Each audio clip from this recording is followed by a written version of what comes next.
सामान ढूंढने के चक्कर में मीनू मौसी अपने जंगल से बहुत दूर एक अनजान इलाके में आ जाती है। जंगल का ये इलाका घनी झाड़ियों से भरा हुआ था। अरे बाप रे, ये मैं कहाँ आ गई? सामान ढूंढने के चक्कर में मुझे रास्ते का पता ही नहीं चला। अब मुझे यही कहीं से सामान लेना होगा। थोड़ी देर इधर उधर खोज करने पर मीनू मौसी को एक जगह पम्पकिन का एक बड़ा सा बेल दिखाई देता है। उस बेल को बहुत सारे पम्पकिन लगे हुए थे। अरे वाह वाह वाह, इतने सारे पम्पकिन! ये पम्पकिन तो बहुत बड़े बड़े हैं। चलो, मेरा काम तो हो गया। मीनू मौसी घर बनाने के लिए उन पम्पकिन में से सबसे ऊपर वाले पम्पकिन को चुन लेती है और काम पर लग जाती है। देखते ही देखते वो उस पम्पकिन को एक शानदार घर में बदल देती है। भूरे और रीमा ने मेरे साथ अच्छा नहीं किया, लेकिन कोई बात नहीं। ऊपर वाला सब देख रहा है।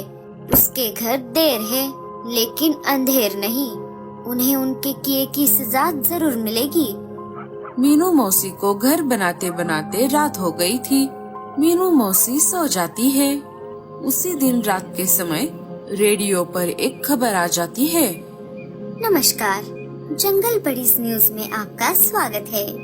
अभी अभी हाथ आए ताज़ा खबरों के अनुसार एक बहुत बड़ा बर्फीला तूफान हमारे जंगल की ओर आ रहा है। तो राजा जी ने आप सबको यह सूचना दी है कि आप अपने अपने घरों में सुरक्षित रहिए। तूफान के थमने तक कोई भी अपने घर से बाहर ना निकले। इसी खबर के साथ हम आपसे विदा लेते हैं। देखते रहिए जंगल बडीज न्यूज। अच्छा हुआ लाडो, हमने समय रहते हमारा घोंसला पक्का कर लिया। मैं आशा करता हूँ कि बाकी सारे पंछियों ने भी अपने अपने घोंसले पक्के कर लिए होंगे। हे ऊपर वाले, हम सबकी रक्षा करना। मम्मी, हमें बहुत डर लग रहा है। डरो नहीं बच्चों, मैं हूँ ना तुम्हारे पास। भूरे जी, हमने नया घोंसला तो बना लिया, लेकिन क्या ये तूफान को झेल पाएगा? क्या पता रीमा, अब सब ऊपर वाले के हाथ में है। थोड़ी ही देर में बर्फीला तूफान जंगल में आ जाता है। बहुत सारे पंछियों के घोंसले तूफान की वजह से टूट जाते हैं। उनमें भूरा और रीमा का नया घर भी शामिल था। घोंसला गिरने से पहले भूरा और रीमा घोंसले से बाहर आ जाते हैं और एक पेड़ की डाली पर आकर बैठ जाते हैं। अजी, ये क्या हो गया? हमने तो हमारा नया घोंसला बहुत पक्का बनाया था, फिर भी ये तूफान को नहीं झेल पाया। हमने मीनू मौसी को धोखा दिया, उसी की सजा हमें ऊपर वाले ने दी है। अब चलो यहाँ से, हमें किसी से मदद लेनी होगी। वो दोनों वहाँ से निकलकर सबसे पहले कालू और गोरी के घर के बाहर आ जाते हैं। भूरा घर का दरवाजा खटखटाता है। भैया, भाभी, दरवाजा खोलिए, हम तूफान में फंस गए हैं। अरे, इतने तेज तूफान में ये भूरा और रीमा बाहर क्या कर रहे हैं?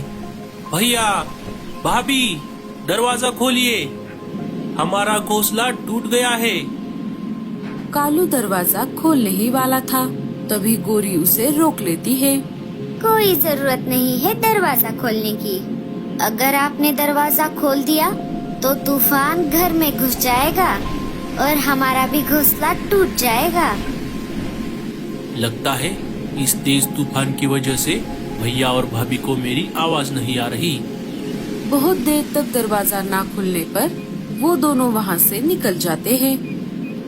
दोनों अपनी जान बचाने के लिए यहाँ वहाँ भटक रहे थे।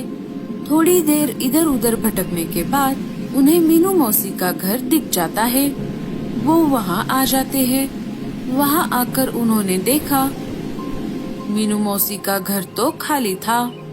अरे, ये मीनू मौसी कहाँ चली गई?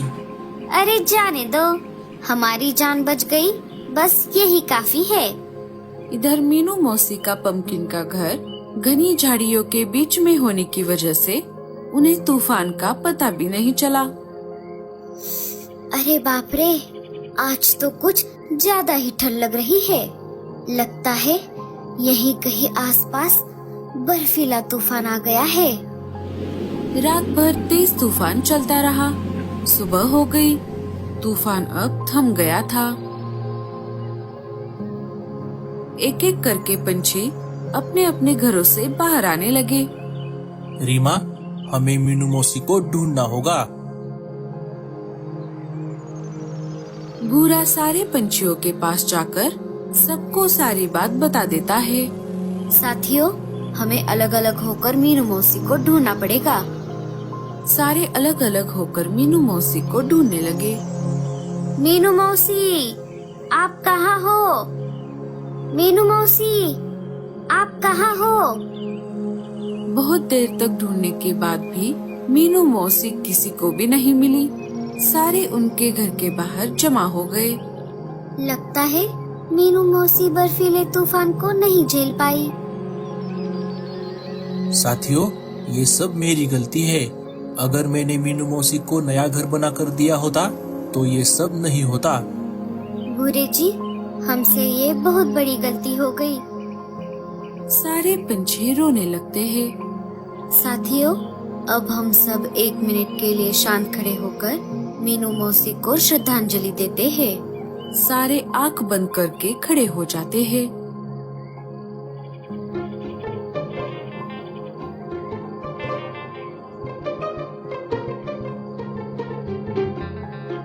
अरे क्या हुआ? कौन मर गया? अरे ये तो मेरा ही घर है। मीनू मौसी, आप जिंदा हो? हाँ हाँ, मैं जिंदा हूँ। मुझे क्या होगा?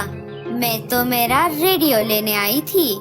सारे मीनू मौसी को देखकर बहुत खुश हो जाते हैं। मीनू मौसी, आप कहाँ चली गई थी? हमने आपको बहुत ढूंढा। अरे वो सब छोड़ो, पहले मुझे ये बताओ कि ये सब क्या हो रहा है? आप सब मेरे घर के बाहर क्यों जमा हो गए हो? मतलब क्या आपको सच में नहीं पता कि कल रात से जंगल में क्या क्या हुआ है? कैसे पता होगा लाडो? मैं तो कल सुबह से ही जंगल से बाहर चली गई थी। वैसे क्या हो गया जंगल में? अरे मीनू मौसी, कल रात हमारे जंगल में एक बहुत बड़ा बर्फीला तूफान आ गया था। उस तूफान में बहुत सारे पंछियों के घोंसले टूट गए। उन घोंसलों में भूरे भैया का नया घोंसला भी शामिल था। कुछ पंछियों ने तो अपनी जान भी गंवाई। हमें लगा आप भी उस तूफान में चल बसी, इसीलिए हम सब आपके घर के बाहर जमा होकर आपको श्रद्धांजलि दे रहे थे। लेकिन आप तो अचानक से टपक पड़ी। अरे अरे टूनी, चुप कर, कुछ भी क्या बोल रही है? मीनू मौसी को कुछ नहीं हो सकता। मीनू मौसी अमर है, अमर। पर मीनू मौसी, आप एक बात बताइए, आप सच में कहाँ चली गई थी? हमने आपको सब जगह ढूंढा, पूरे जंगल में और जंगल के बाहर भी। मैं आप सबको शुरू से सारी बात बताती हूँ।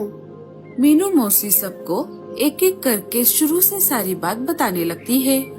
मुझे शुरू से दाल में कुछ काला लग रहा था, इसीलिए मैंने जाते जाते चुपके से भूरे और रीमा के घर के खिड़की से उन दोनों की बातें सुन ली। तब मेरा शक यकीन में बदल गया। मैं चाहती तो उसी वक्त उन दोनों को रंगे हाथ पकड़कर उनकी शिकायत राजा जी के पास करती, लेकिन मैंने वैसा नहीं किया।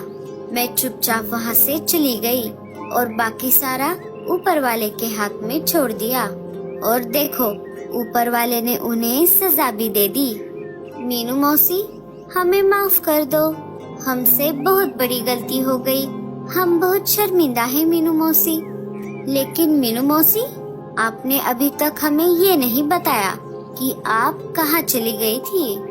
अरे बताने से क्या होगा, मैं आप सबको उस जगह लेकर चलती हूँ। चलो मेरे साथ। सारे मीनू मौसी के पीछे पीछे निकल पड़ते हैं।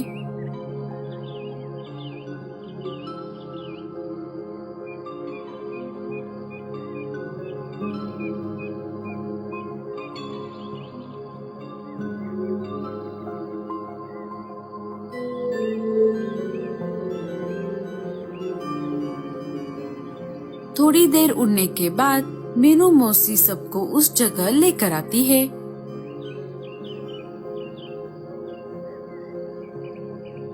ये देखो दोस्तों, ये है वो जगह। अरे बाप रे, ये जगह तो कितनी डरावनी है। यहाँ कितनी बड़ी बड़ी घनी झाड़ियाँ है। मीनू मौसी, क्या आपको अकेले यहाँ पर डर नहीं लगा? अरे डर किस बात का, यहाँ पर तो कितनी शांति है, शांति।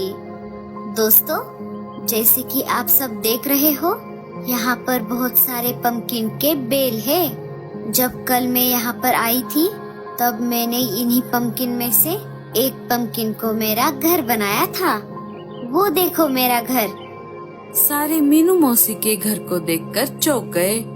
अरे वाह मीनू मौसी, आपने घर तो बहुत बढ़िया बनाया है। काश मेरे पास भी ऐसा एक कोई घर होता। मेरा घर तो तूफान में टूट गया। अरे तो देर किस बात की, तुम भी यहाँ पर अपना एक घर बनाओ। ये सारे पंपकिन ऐसे ही यहाँ पर पड़े हुए हैं। साथियों, जब तक सर्दियाँ खत्म नहीं होती, हम यही रहेंगे। सारे लाडो की बात से सहमत हो जाते हैं।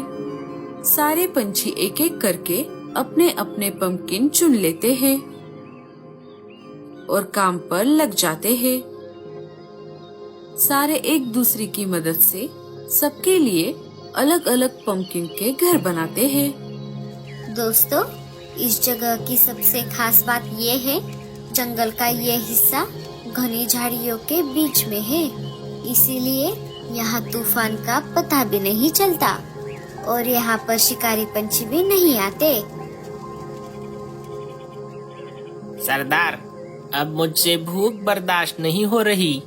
चलिए हम इन पर हमला बोल देते हैं। अबे चुप कर, ये सारे आज ही यहाँ आए हैं। इन्हें जरा इस जगह पर घुल मिलने दे। जब ये यहाँ घुल मिल जाएंगे, तब हम